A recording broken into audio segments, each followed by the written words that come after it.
in the budget document. With all this said, I just want to end my thanksgiving and also respond to the budget discussion. Yes, I'm very pleased that the members have taken this interest. Today's topic is budget. आज हम discuss करेंगे कि budget होता क्या है, constitution में budget as it is word है या नहीं है, बजट से रिलेटेड कौन कौन से कॉन्स्टिट्यूशनल प्रोविजंस हैं। हम बजट की इकोनॉमिक्स के बारे में बात नहीं करेंगे, हम बजट के जो कॉन्स्टिट्यूशनल लेजिस्लेटिव प्रोसीजर है, कैसे बजट पास होता है। और जब मैं खुद स्टूडेंट था तो मेरे को बजट कभी समझ में नहीं आया। बजट बहुत कॉम्प्लिकेटेड और बहुत लेंथी प्रोसीजर है। इसमें आपके हम देखेंगे कितने कितने एक्ट मिलके इस पूरे प्रोसेस, एंटायर प्रोसेस को बजट बोलते हैं। ये नहीं कि एक बजट नाम का एक बिल है और उसको पास कर दिया और वो बजट बन गया। फिर देखिए, आप पहले अप्रोप्रिएशन बिल आएगा, फिर उसके बाद आपका फाइनेंशियल बिल आएगा, और उन दोनों को मिला कर उससे पहले की भी जो प्रोसीजर वो सारा एंटायर जो गेमेट है उसको हम बजट बोलेंगे। और इसमें आपका जो डिपार्टमेंटल रिलेटेड स्टैंडिंग कमेटीज है उनका भी कंट्रीब्यूशन है। और बजट के मैं बता दूं आपको, ये बजट क्या है कि आपका सितंबर से बनना, अगस्त से सितंबर बनना स्टार्ट कर देती है मिनिस्ट्री ऑफ फाइनेंस जो है आपकी, और ये तकरीबन आपका दिसंबर और जैन तक स्टार्ट हो जाता है।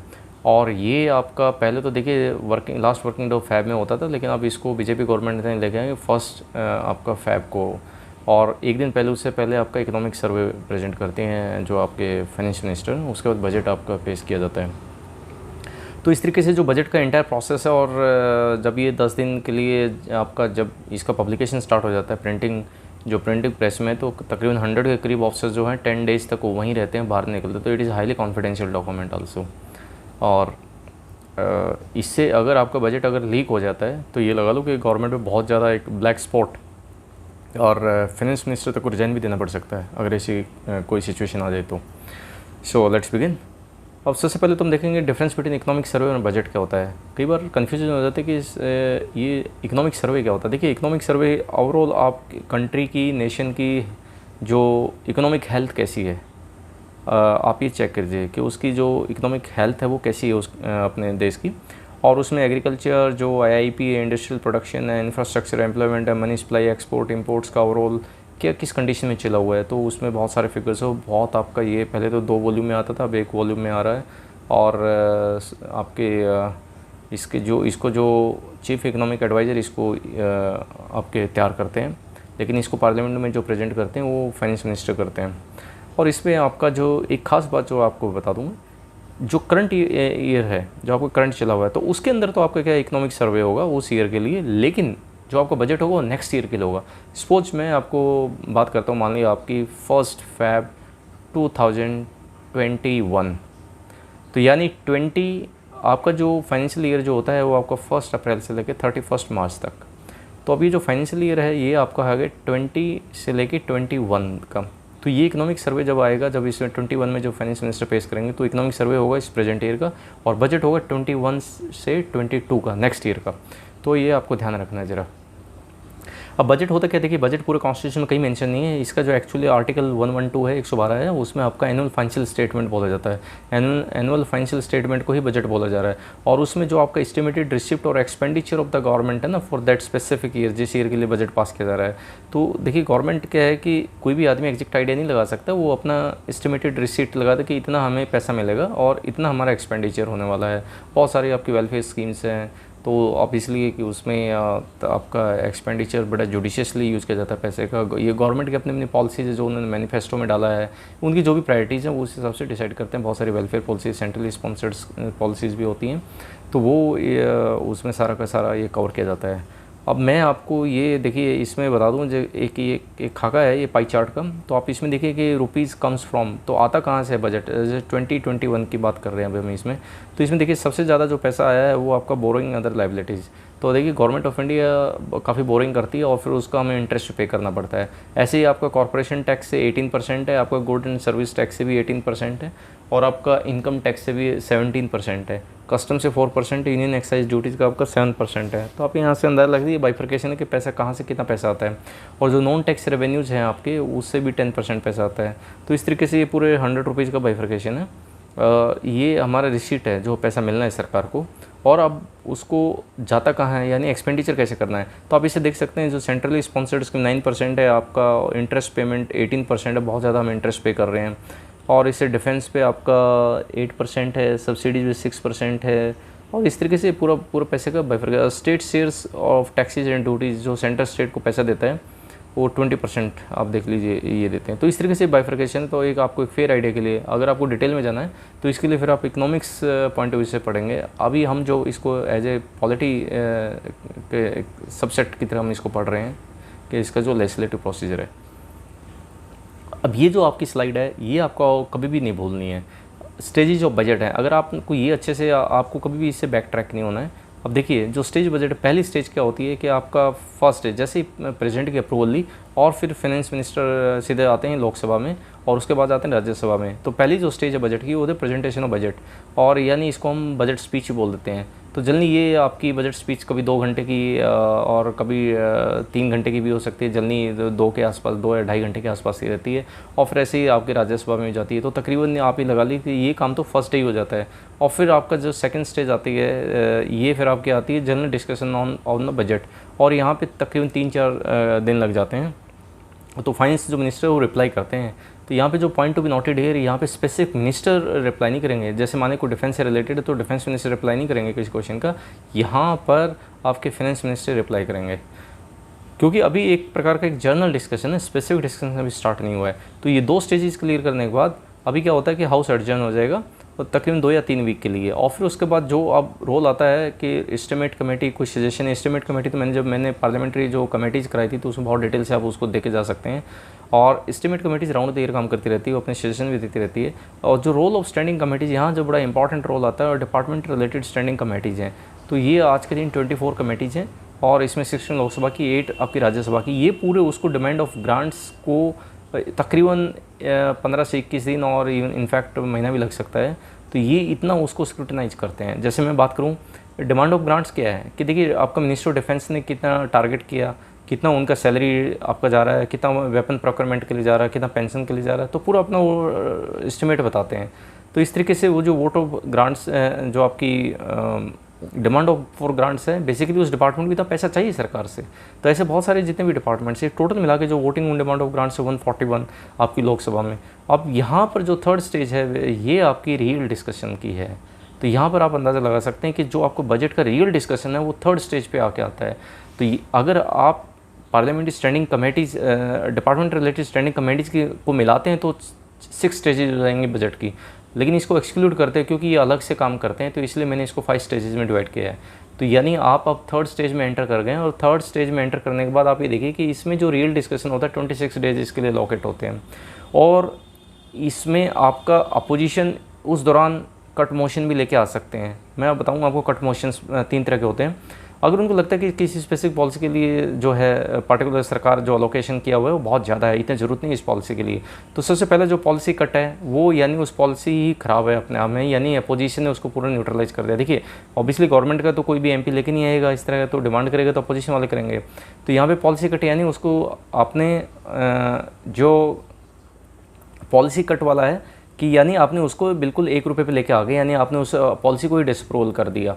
और फिर आप लेके आते हो आपका economic cut. Economic cut motion लेके आते हो, यानी आपने ठीक है पॉलिसी ठीक है लेकिन अमाउंट बहुत ज़्यादा है, इस अमाउंट को आप 1/3 कर दीजिए या 1/2 कर दीजिए या 20% रिड्यूस कर दीजिए या 40% रिड्यूस कर दीजिए। तो इस तरीके इसको हम बोलते हैं। लेकिन टोकन कट होता है कि ठीक है भाई हम अपोजिशन बैठे, हम कुछ तो अपना व्यूज़ देंगे, ठीक है आप इस पॉलिसी ये ठीक है इस ओके, बट थोड़ा सा ज़्यादा इसको 100 रुपीज़ रिड्यूस कर लीजिए। तो हमने देखा कि जो पहले वाला था आपका पॉलिसी कट यानी टोटली डिसअप्रूवल 1 रुपये तक लेके आओ यानी नेग्लिजिबल हो गया, यानी policy straight rejected by the opposition. और आपका जो इकोनॉमिक कट है यस ठीक, बट स्लाइटली इसको रिड्यूस कीजिए आप by specified amount, it may be 40% 30%। और टोकन कट आपका it's okay, almost okay, 99% okay, लेकिन इसको मान लिया एक कोई पॉलिसी है वो 1 करोड़ की है या 100 करोड़ की है, तो 100 crore minus 100 rupees nothing negligible, just एक अपनी प्रेजेंस शो करने के लिए। लेकिन एक खास बात और भी है, अगर ये मोशन अलाउ कर दिए जाते हैं स्पीकर के द्वारा, और अगर ये पहली बात तो स्पीकर अलाउ नहीं करते हैं जिस दिन जिसका डिमांड ऑफ आपका ग्रांट्स का डे है स्पेसिफिकली डिस्कशन का, तो एक दिन पहले नोटिस दिया जाता है और फिर स्पीकर उसको अलाउ कर सकते हैं, ये स्पीकर का डिस्क्रिप्शन है। लेकिन अगर अलाउ कर दिया और ये अप्रूव हो गया तो सरकार गिर जाएगी। ऑब्वियसली अगर सरकार की मेजोरिटी है तो कोई भी मोशन अलाउड नहीं होगा। अब यहाँ पर जो है कम्प्लीटली ये लगा लीजिए आपका ये आर्टिकल 113 में है, और यहाँ पे स्टेज 3 में कम्प्लीटली आपका सेपरेटली जो मिनिस्ट्री है, सभी मिनिस्ट्रीज़ की अगर छोटी मिनिस्ट्री है तो उसकी एक डिमांड हो सकती है, अगर मिनिस्ट्री बहुत ज़्यादा बड़ी है तो उसके कई आपके ग्रांट्स हो सकती हैं एक मिनिस्ट्री के अंदर। और अब यहाँ पे इंडिविजुअल ग्रांट्स पे डिस्कस होने के बाद स्टेज 4 पे आते हैं। स्टेज 4 क्या होता है कि इसको बोलते हैं हम एप्रोप्रिएशन एक्सपेंडिचर बिल, मैंने ब्रैकेट में लिख रखा है एक्सपेंडिचर। एप्रोप्रिएशन में जितनी भी डिमांड फॉर ग्रांट्स थी इन सबको क्लब कर दिया, और अब इस स्टेज पे कोई डिस्कशन नहीं होगा और ये इमीडिएटली पास हो जाएगा, और ये आपका एज पर आर्टिकल 114 है। तो यहाँ पर देखिए कि स्टेज 3 में ही आपकी डिबेट होगी। स्टेज 3 में स्पेसिफिक मिनिस्टर आपको रिप्लाई करेगा, अगर डिफेंस से रिलेटेड तो डिफेंस मिनिस्टर रिप्लाई करेंगे, जबकि हमने देखा था कि जब आपका जनरल डिस्कशन था तो उसमें फाइनेंस मिनिस्टर रिप्लाई करते हैं स्टेज 2 पे। तो यहाँ पर अब सेकंड स्टेज पे, फोर्थ स्टेज पे एक काम हो गया कि आपका जो पैसा निकालना है एक्सपेंडिचर, जो कंसोलिडेटेड फंड ऑफ इंडिया से पैसा निकालना, वो काम आपका पूरा हो गया। अब जो नेक्स्ट स्टेज आती है वो आपके फाइनेंस बिल होता है। फाइनेंस बिल होते हैं आपकी टैक्स इम्पोजिशन, आपको टैक्स लगाना है, इनकम टैक्स, कॉर्पोरेशन टैक्स, कितना क्या एक स्लैब से इधर से उधर मॉडिफिकेशन करना है, तो सारा का सारा काम आप फाइनेंस, क्योंकि सरकार को पैसा कमाना भी है, सरकार का पैसा कहाँ से आएगा, तो ये आपका टैक्स इम्पोजिशन, ये आपका आर्टिकल 117 है। ये सारे के सारे प्रोसेस को हम बोलते हैं नाउ बजट इज़ कम्प्लीट। अब बजट प्रोसेस पूरा हो गया है। तो आपको ये स्लाइड बिल्कुल ही नहीं भूलनी है, आपको ये पूरा एक दो बार खुद लिख के भी देख लें जो फर्स्ट टाइम पढ़ रहे हैं इसको। अब यहाँ पर मैं बात करता हूँ कि 26 डेज हमने डिमांड फॉर ग्रांट्स के लिए रखे थे, लेकिन ये कि PRS लेजिस्लेटिव की एक मैंने साइट से लिया है, तो इसमें देखेंगे आप 2004-5 में भी एक भी डिमांड ऑफ फॉर ग्रांट्स पे डिस्कशन नहीं हुआ। ऐसा ही आपका 2013 और 14 में भी 0% जो मैंने एरो लगा रखा है, लेकिन अभी 19-20 की बात करें तो 20% पे डिस्कशन हुआ, तो और आपका 18-19 में भी 0% है। तो आप अंदाज़ा लगा सकते हैं कि जनरली ये जो 26 डेज में है यहाँ पे बहस ज़्यादा होती है और डिस्कशन कम ही होता है। तो यहाँ पर आप देखिए कि फिर बाद में क्या किया जाता है, जब 26 लास्ट डे आता है तो जितनी भी जो रह जाती हैं आपकी 80% या 70%, तो जितनी भी आपकी ये डिमांड फॉर ग्रांट्स हैं सबको गुलिटाइंड किया जाता है। तो ये यानी बेसिकली गुलिटाइंड होता है कि गला घोट देना, यानी उसको बगैर डिस्कशन के इमीडिएटली पास कर देना इन वन शॉट, ठीक है। तो ये होता है गुलिटाइंड। तो ये आपका इनको गुलिटाइंड कर दिया जाता है। जैसे आपने देखा होगा किसी को, जैसे किसी गर्दन काट दिया एकदम, तो यानी without any discussion, without anything, just it was passed in a single stroke. और आप देख सकते हैं अभी नेक्स्ट, अब कंसोलिडेटेड फंड ऑफ इंडिया, वैसे तो मेरी एक और मैंने वीडियो बनाई थी तो उसमें इनका मैंने बता रखा है। तो यहाँ पे कंसोलिडेटेड फंड ऑफ इंडिया देखिए ये बड़ा इंपॉर्टेंट है, इसमें सारे आपके डायरेक्ट इनडायरेक्ट टैक्सेस जो आते हैं वो आपके इंडियन गवर्नमेंट को सारे इसी में जाते हैं, आपका जो सारा पैसा आता है वो इसी में आता है। और इस पैसे से अगर 1 रुपया भी निकालना है, sorry consolidated fund of India से 1 रुपया भी निकालना है तो आपको पार्लियामेंट्री अप्रूवल चाहिए, यानी parliament basically parliament is sanctioning authority to take even single penny from the consolidated fund of India. अब आप इसमें आपका 266 क्लॉज में है, और इसका ऑब्वियसली इसका कैग जो है वो ऑडिट करता है।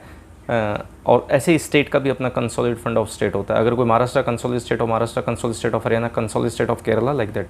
कंटीजेंसी फंड देखिए ये आपका मैं बता दूं कि वो आपके कॉन्स्टिट्यूशनल फंड है, कॉन्स्टिट्यूशन इसमें कॉन्स्टिट्यूशन में प्रोविजन है, लेकिन इसको बनाया गया था एक्ट से, कंटीजेंसी एक्ट। ये पहले 50 करोड़ के लिए बनाया गया था कंटीजेंसी एक्ट 1950 में, कि कोई इमरजेंसी सिचुएशन आ जाती है तो उसको डील किया जा सकता है, और बाद में इसको रिफिल किया जाएगा कंसोलिडेटेड फंड ऑफ इंडिया से। तो इसका जो बेसिकली कस्टोडियन होता है ये आपके एग्जीक्यूटिव हैं, तो यहाँ इसको हैंडल करते हैं सेक्रेटरी, और प्रेसिडेंट के जो अप्रूवल है तो president is the executive, right. ऐसे ही हर स्टेट का अपना ये कंटीजेंसी फंड होता है।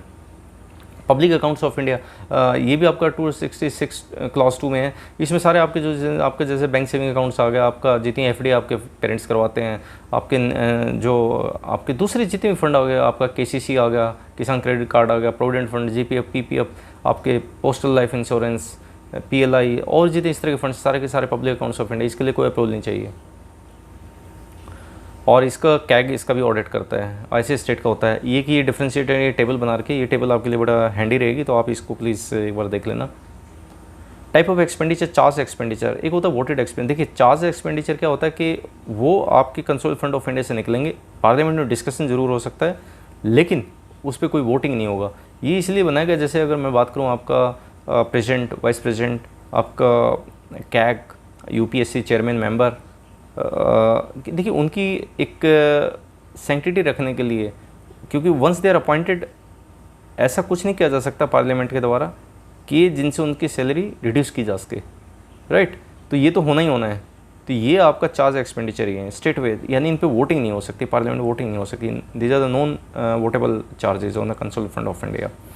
तो इसमें आप देख सकते हैं just emoluments allowance expenditure president है, बहुत सारे हैं, प्रेसिडेंट है आपका उसका पूरा ऑफिस का। फिर मैंने इंटरेस्ट के लिए निकाला कि 2020 बजट में कितना है, तो 81 करोड़ यू कैन से, तो पूरा प्रेसिडेंट और उसका ऑफिस के लिए 1 साल का खर्चा होता है। तो ऐसे ही आप दूसरे chairman, deputy chairman, Rajya Sabha speaker, supreme court जजेस, कैग, डिप्टी स्पीकर और लोकसभा, वो सारे के जो भी उनका खर्चा आता है, सैलरी वैलरी अलाउंसेस पेंशन सब कुछ इसी से जाता है, राइट। तो इस पर कोई वोटिंग वगैरह हो नहीं सकती, मैंने आपको बता दिया पहले ही। ये एक्सपेंस चार्ज ऑन कंसल्टेंट, ये आपके देखिए ऑब्जेक्टिव क्वेश्चन यहाँ से बन सकते हैं। प्रेसिडेंट की एमोल्यूमेंट अलाउंसेज है, चेयरमैन हैं, डिप्टी देखिए राज्यसभा के चेयरमैन और आपके डिप्टी चेयरमैन, ऐसे ही आपके स्पीकर, डिप्टी स्पीकर लोकसभा के, हाई कोर्ट के जजेस की पेंशन। यहाँ पर आपको कंफ्यूज किया जा सकता है कि हाई कोर्ट के जजेस देखिए स्टेट में सर्विस करते हैं तो वो वहाँ के स्टेट से सैलरी लेंगे, लेकिन जो पेंशन है वो आपकी चार्ज होगी कंसोल फंड ऑफ इंडिया से, यानी पेंशन आपकी कंसोल फंड ऑफ इंडिया से लेंगे सेंट्रल गवर्नमेंट से, लेकिन जो सैलरी हाई कोर्ट के जजेस वो स्टेट से लेंगे, जबकि सुप्रीम कोर्ट के जजेस सब कुछ उनका salary allowances everything comes from the consol fund of India. ऐसे कैग का है, आपका यूपीएससी का है, तो आप ये लिस्ट है, ये क्वेश्चन बिल्कुल आ सकते हैं, आते हैं ऐसे। वोटेड एंड वोटेबल एक्सपेंडिचर, देखिए अब ये है कि जिन पे वोट किया जा सकता है। अभी तो हमने चार्ज एक्सपेंडिचर पढ़ा कि जिन पे वोटिंग नहीं होता, वो डिफाइन कर दिया कि इनका होगा, अब वोटिंग होगा। अब वोटिंग क्या है, वोटिंग तो ऑब्वियसली आपकी डिमांड फॉर ग्रांट्स पे ही होनी है। तो यहाँ पर जो अभी हमने पढ़ा था कि आपकी जो अभी हमने जब एक पूरे 5 स्टेजेस पढ़े थे तो उसमें सारा कुछ आया था। तो एक बार देखिए इसमें सप्लीमेंट्री ग्रांट्स भी है एक, अब उसमें वर्ड है एस्टिमेटेड एक्सपेंडिचर और रिसीट, लेकिन अब एग्जैक्टली जैसे आपके घर में आपने आइडिया लगा लिया कि इस महीने का मेरा या इस साल का मेरा बजट इतना है, तो एग्जैक्ट तो राउंड फिगर तो नहीं जा सकता, हो सकता है कि आपका एक्सपेंडिचर उससे कम रहा हो या ज़्यादा हो। जनरली ऐसा देखा गया है कि एक्सपेंडिचर ज़्यादा होता है और रिसीट जो है होती है इनकम कम होती है जनरली, और उसी से बनता है आपका बजट डेफिसिट। तो डेफिसिट उसी को बोलते हैं हम, यानी एक्सपेंडिचर ज़्यादा हो जाए और इनकम कम हो जाए। तो जब कई बार ऐसा कुछ हो जाता है तो उसको हम सप्लीमेंट ग्रांट्स बोलते हैं। Supplements grants are granted when the sum, जो पैसा है approved by the parliament via appropriation act for certain service for the current financial is bound to be inadequate, यानी किसी स्पेसिफिक प्रोजेक्ट के लिए मान लिया 500 करोड़ सैंक्शन किया, लेकिन उस पर लग गए उसको रिक्वायरमेंट आ गई 700 करोड़ की, तो 200 जो करोड़ की जो ग्रांट है वो फिर सप्लीमेंट्री ग्रांट से की जाएगी पूरी, राइट। तो उसका भी सेम प्रोसीजर है ऐसे ही। अब एडिशनल ग्रांट्स देख लीजिए आपका आर्टिकल 1.5 में, और ये एक्सेस ग्रांट्स का, these are the granted when there is a need was emerged for the duration of the present financial year for additional expenditure for certain new service not considered, यानी additional grants उसमें आएगी कि जब आपको बिल्कुल नई कोई सर्विस, नया कोई आपको कोई स्कीम चलानी है, कोई ऐसी कोई रिक्वायरमेंट आ गई सरकार की, तो उसके लिए है, राइट। सप्लीमेंट्री है कि ऑलरेडी आपने कोई अप्रूव कर दिया लेकिन पैसे की कमी पड़ गई और आपको ज़्यादा पैसा चाहिए, सप्लीमेंट्री ग्रांट्स होती हैं।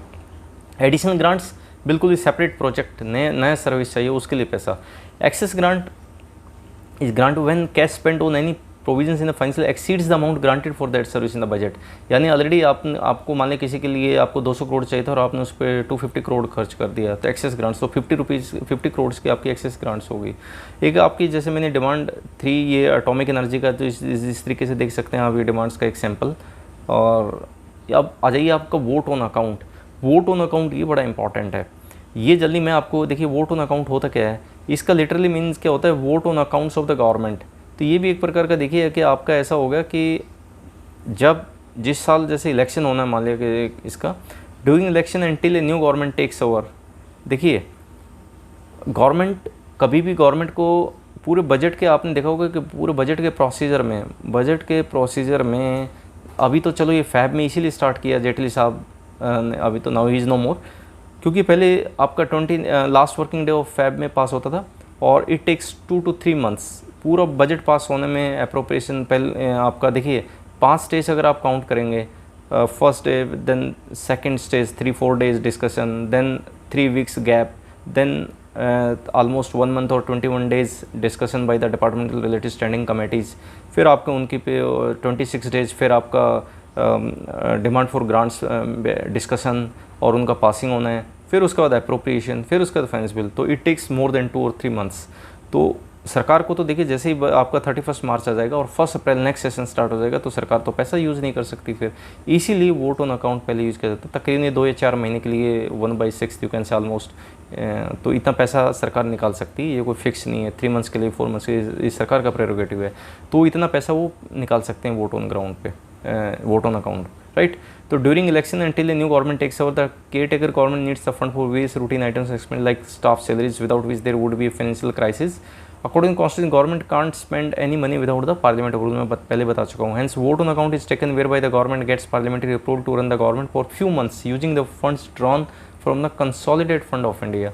तो ये बेसिकली एक वोट ऑन अकाउंट एक लाइसेंस देता है, यानी आप ठीक है आपका बजट पास होने में टाइम लग रहा है, आप सबसे पहले कुछ महीने के लिए पैसे ले लीजिए ताकि आपका जो 1 अप्रैल से स्टार्ट होने वाला नेक्स्ट ईयर आपको पैसे का फाइनेंशियल क्रंच ना हो, राइट? तो ये वोट ऑन अकाउंट ये है आपका.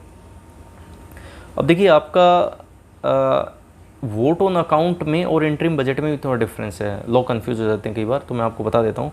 इंटरिम बजट क्या होता है कि जैसे अभी 2019 में इलेक्शन हुआ, अब बीजेपी गवर्नमेंट क्या है, कोई भी गवर्नमेंट है जनरली क्या करती है कि वो पूरा बिल पास नहीं करेगी. क्या पता वो दोबारा आए कि नहीं आए, लोग किसको मैंडेट देते हैं, क्योंकि फिर दोबारा गवर्नमेंट आएगी तो दोबारा से पूरी वो एक्सरसाइज करेगी बजट की. तो इसलिए बेटर है कि वो इतना ही पास करते हैं कुछ टाइम के लिए. तो एक प्रकार का वो वोट ऑन अकाउंट तो है, लेकिन इंटरिम बजट में वोट ऑन अकाउंट में क्या है कि सिर्फ और आपका सिर्फ पैसा निकालने का काम करते हैं, आपका टैक्सेस वैक्सेस इस पर कोई चेंजेस नहीं करते हैं. लेकिन आपका जो इंटरिम बजट होता है तो उसमें थोड़ा सा चेंज कर देते हैं हल्का फुल्का. ये डिपेंड करता है गवर्नमेंट के ऊपर. हालांकि ज़्यादा चेंजेस थोड़ा इमोरल हो जाता है on the part of that government. वो जैसे थोड़ा कुछ आपका एक्सपेंडिचर, कुछ थोड़ा सा आपका उस पर पैसा निकालने के उसमें और बजटिंग में थोड़ा सा इंटरफेयर करते हैं. तो आप यानी आपका जो इंटरिम बजट है that is slightly different from the vote on account in terms of taxing, right? तो वोट्स ऑफ क्रेडिट, देखिए वोट्स ऑफ क्रेडिट क्या है कि ब्लैंक चेक है ये एग्जीक्यूटिव के हाथ में. वोट ऑफ क्रेडिट आपका आर्टिकल 116 में, आर्टिकल भी आप जरूर पढ़ लेना इनको. It is granted for the meeting in unexpected demands upon the resources of India due to the magnitude of the indefinite character of the service. Demand can't be stated with the details ordinarily given in the budget. Hence, it is like a blank check given to the executive. देखिए ऐसा कुछ आपका हो जाता है कि ऐसी कुछ सिचुएशन हो जाती है एकदम कोई वॉर टाइप या कुछ और सिचुएशन. अभी जैसे कोरोना का हो गया, मतलब एकदम सडनली बहुत पैसा चाहिए, तो ये बेसिकली वोट्स ऑफ क्रेडिट, इसको ब्लैंक चेक भी बोल देते हैं, खाली चेक कि आप भर लीजिए जीता. एक्सेप्शनल ग्रांट से मैं आपको पहले बता चुका हूँ कि it is granted for special purpose. और ये जो करंट जो फाइनेंशियल ईयर की किसी भी सर्विस में इसका जिक्र नहीं था, लेकिन अभी एक्सेप्शनली आपकी रिक्वायरमेंट आ गई सरकार की, तो उसके लिए ग्रांट चाहिए. तो इसका भी वही सेम प्रोसीजर होता है. अब मर्जिंग ऑफ रेलवे बजट देखिए आपका सिंगल, पहले देखिए मैं आपको बताऊं कि इसमें जो फर्स्ट बजट था 1860 में जेम्स विल्सन साहब ने किया, जो then finance minister of India थे, और वो आपका 1860 में पास किया. आई थिंक ये 120 करोड़ के आसपास था.